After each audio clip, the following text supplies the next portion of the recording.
कक्षा 2 विषय हिंदी। आज हम अम स्वर के बारे में परिचय प्राप्त करेंगे। इससे पहले औ स्वर हमने सीखा था, ठीक है। आज अम स्वर, यहाँ पर जो आप बीच में देख रहे हैं वह कौन सा स्वर है? अम। जैसे पहले हमने अ सीखा था उसी तरह ही है, लेकिन यहाँ पर अम स्वर के ऊपर आपको एक बिंदी लगानी है, छोटी सी। इसे अनुस्वार कहते हैं, ठीक है। तो आज चलो इसके बारे में हम सीखते हैं। आपके पास किताब है, इसमें देखिए यहाँ पर बीच में जो है अ जैसे आपको दिखाई देता है, इस तरह से इसे लिखना है और इसके ऊपर ये अनुस्वार करना है, यानी कि अ से अम बन जाएगा।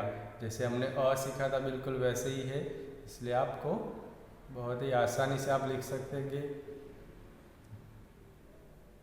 पहला આપણે જે અ શીખ્યા ને એના જેવો જ છે, ખાલી ઉપર શું કરવાનું છે? આ ટપકું એટલે કે अनुस्वार, એટલે अम बनी जाશે। यहाँ पर जो चित्र है उसे देखिए, क्या है ये? શું છે? દ્રાક્ષ। દ્રાક્ષને હિન્દીમાં શું કહેવાય? અંગૂર। દ્રાક્ષને અંગૂર કહેવાય, એટલે યાદ રાખવાનું અંગૂર। પછી આ શાનું ચિત્ર છે? ઈંડુ। શું છે? ઈંડુ। ઈંડુને શું કહેવાય હિન્દીમાં? અંડા। શું કહેવાય? अंडा। तो यहाँ पर अंगूर, अंडा।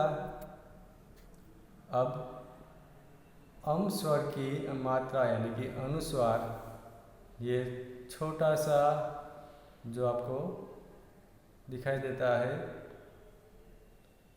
लेकिन ये छोटा सा भले है, लेकिन इसका अर्थ बहुत बड़ा होता है।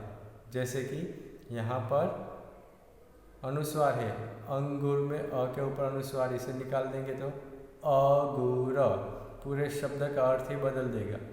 अगर इसे अनुस्वार लगाएंगे तो अंगूर। उसी प्रकार यहाँ पर अंडा में भी देखो अनुस्वार है, इसे निकाल दो अडा, क्या बनेगा? अडा। अगर इसे लगा देंगे तो अंडा, शब्द का अर्थ ही बदल देता है। अनुस्वार का महत्व आपको पता होना चाहिए कि अगर शब्द में से इसे निकाल देंगे तो पूरे शब्द का अर्थ बदल देगा, अगर नहीं है तो लगा देंगे तो भी बदल देगा। इसलिए अनुस्वार को ध्यान में रखना है, और जहाँ जहाँ पर अनुस्वार आता है तो इसका उच्चार, इसे जब आप पढ़ते हैं तो उसे ध्यान में रखकर पढ़ना है। और अगर आप लिखते हैं और बीच में अनुस्वार आता है तो उसे ध्यान में रखकर सही शब्द लिखना है। इसलिए अम स्वर जब हम पढ़ रहे हैं तो इन सारी बातों की हम आगे शब्द आएंगे तो इसमें चर्चा करेंगे। ये तो था अम स्वर। आपको इसमें आपको जो भी अच्छा लगे वो रंग भरने हैं। इसके बाद आगे है पढ़ो और लिखो, वाँचो और लिखो। क्या पढ़ना है? यहाँ पर जो बिंदु दिए हैं इसे आपको मिलाकर अम स्वर बनाना है। अम से अंगूर, अम से अंगूर, इस तरह से बोलते जाना है और यहाँ पर ये लिखते जाना है। बाद में आगे यहाँ पर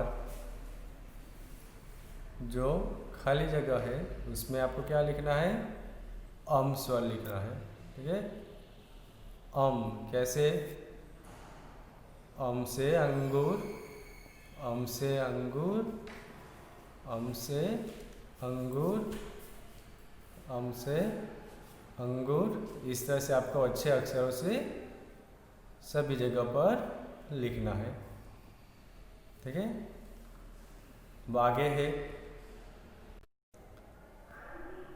आगे का प्रश्न है अक्षर पढ़ो और लिखो। अक्षर वाँचो અને લખો। અહીંયા શું છે? कक्को।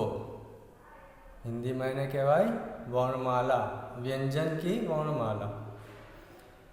इन वर्णमाला में अम स्वर की मात्रा यानी कि सभी में देखिए अनुस्वार लगा है। अब अनुस्वार के साथ इसका उच्चार कैसे होता है वह हम सीखेंगे। उच्चार यानी इसे कैसे बोलते हैं वह हम सीखेंगे। जैसे जैसे मैं बोलता जाऊँ आप मेरे साथ बोलते जाइए, ठीक है। और इसके बाद पहले बोल लीजिए, इसके बाद यहाँ पर जो बिंदु वाले हैं ये सभी आपको पूरे करने हैं, लिखने हैं।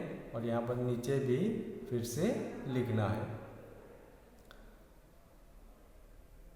क को अनुस्वार कम, ख को अनुस्वार खम, ग को अनुस्वार गम, घ को अनुस्वार गम, च को अनुस्वार चम, छ को अनुस्वार छम, ज को अनुस्वार जम, ज को अनुस्वार जम, ट को अनुस्वार टम, ठ को अनुस्वार ठम,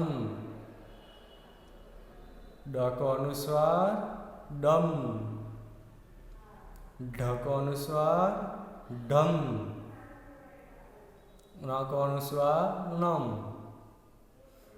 त को अनुस्वार तम, थ को अनुस्वार थम,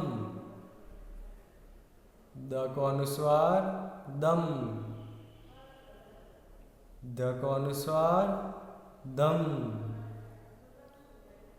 न को अनुस्वार नम, प को अनुस्वार पम,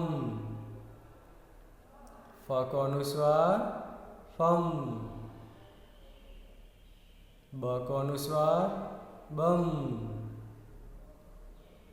भ को अनुस्वार बम, म को अनुस्वार मम, य को अनुस्वार यम, र को अनुस्वार रम, ल को अनुस्वार लम, व को अनुस्वार वम, श को अनुस्वार शम, श को अनुस्वार शम, स को अनुस्वार सम, ह को अनुस्वार हम, क्ष को अनुस्वार क्षम, त्र को अनुस्वार त्रम, श्र को अनुस्वार श्रम। तो इस तरह से हमें बोलते जाना है और लिखते जाना है। तो ये थी अम स्वर की मात्रा लगाकर हिंदी वर्णमाला, ठीक है। ऐसे जहाँ पर भी आपको अक्षर दिखाई दे, वर्ण दिखाई दे जिसके ऊपर अनुस्वार है तो इसका उच्चार कैसे करना है जैसे अभी हमने सीखा है। आगे कुछ शब्द भी हम देखेंगे। यहाँ पर शब्द है पढ़ो, सीखो और लिखो, वाँचो, सीखो અને લખો। पहलो शब्द है अंबा, अंबा ऐसे आपको लिखना है। यहाँ पर देखिए अनुस्वार है अ के ऊपर, इसलिए अंबा। अगर ये अनुस्वार निकाल देंगे तो अबा, अर्थ बदल जाएगा, इसलिए अनुस्वार बहुत जरूरी है। मंदिर, ये है मंदिर, इसमें भी अनुस्वार है म के ऊपर, इसे निकाल के हम पढ़ते हैं तो मदिर, अनुस्वार लगाया तो मंदिर। हंस, अनुस्वार है अ के ऊपर, इसे हटा दे दो हंस, अर्थ बदल जाएगा, इसलिए अनुस्वार के साथ इसे पढ़ना है हंस। यहाँ पर गंगा, इसमें भी ग के ऊपर अनुस्वार है, इसे निकाल देंगे तो गगा, लेकिन अनुस्वार के साथ हम बोलते हैं तो गंगा। आगे है बंदर, पतंग, तिरंगा, नारंगी। तो इस तरह से अनुस्वार के साथ इसका पठन करना है, यानी कि बोलना है। आगे है अम से शुरू होने वाले शब्द को सही करो। अति શરૂ થતા શબ્દને સામે શું કરવાનું છે? સાચાની નિશાની ટીક કરવાનું છે। અહીંયા જો વચ્ચે અમ સ્વર આપ્યો છે એની આજુબાજુ કેટલાક શબ્દો છે, આપણે શું જોવાનું છે? જે શબ્દની શરૂઆત અમથી થતી હોય આનાથી એની સામે ટીક કરવાનું છે। અહીં એક ઉદાહરણ આપ્યું છે અંગૂર, એમાં પહેલો અમ છે એટલે અહીં ટીક કર્યું છે। એ જ રીતે બાકીના શબ્દ પણ આપણે જોઈશું। यहाँ पर है अंश, इसकी शुरुआत अम से होती है तो हम टिक करेंगे। इसके बाद है मंडी, ये मम से शुरू होती है। चंदा चम से शुरू होता है। अंगार, यहाँ पर अम है, ठीक है, इसलिए इसके सामने टिक करेंगे।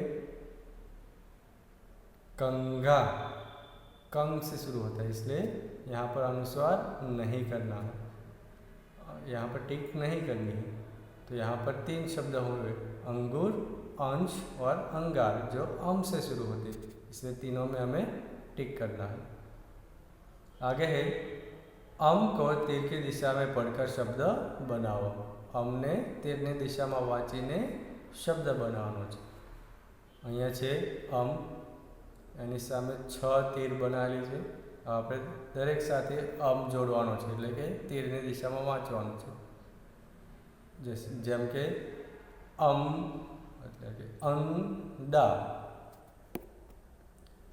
यहाँ पर उदाहरण में है अंडा। इसी प्रकार अंगूर, तो यहाँ पर क्या लिखना है? अंगूर। तीसरा शब्द है अंबर, यहाँ पर आएगा अंबर। अंश, अंत,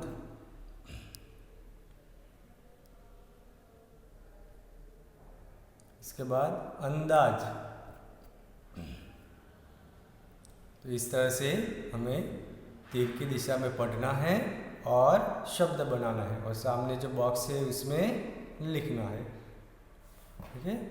आज हमने यहाँ पर अम स्वर के बारे में परिचय प्राप्त किया, ठीक है। ये आपको अपनी किताब में लिख लेना है और साथ में नोटबुक में भी लिखना है, ठीक है। धन्यवाद।